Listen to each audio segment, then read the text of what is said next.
Tim, what do you want? I want to be with you. Sleep in the same bed with you all night. Not get kicked out at midnight so the neighbors won't see me leaving in the morning. I want to eat a meal with you like other couples.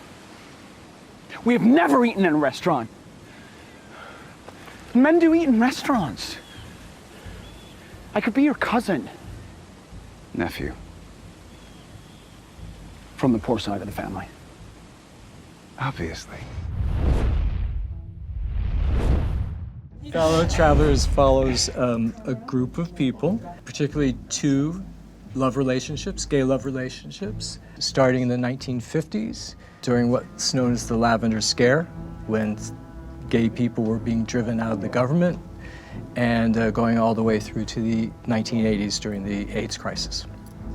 I feel like this is a relevant story today because we've just come out of an administration of a very autocratic government, and we are telling the story of a time in American history which is very similar, where gay and lesbian people and people who were designated as sexual deviants were persecuted. We've juxtaposed this story of the persecution of gay people in the government in the 50s against a sort of negligence in our government in the 1980s, where we see one of our main characters dying of AIDS.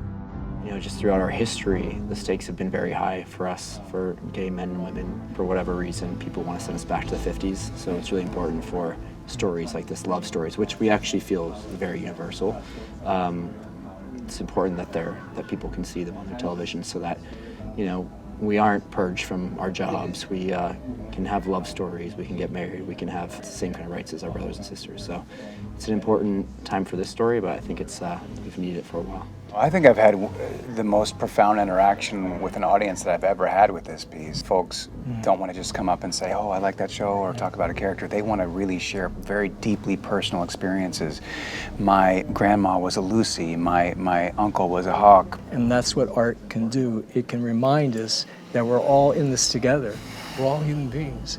And it's very easy to forget that, especially right now when we're living in a country that is so divided and polarized. And I think where we start to heal is to start to respect each other. And I think storytelling can do that.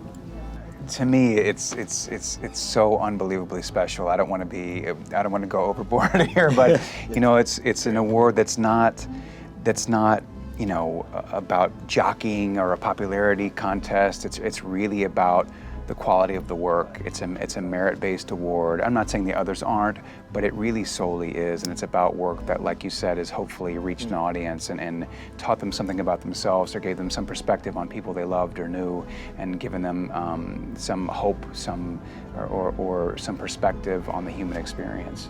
We've all been hearing from different people and hearing their stories.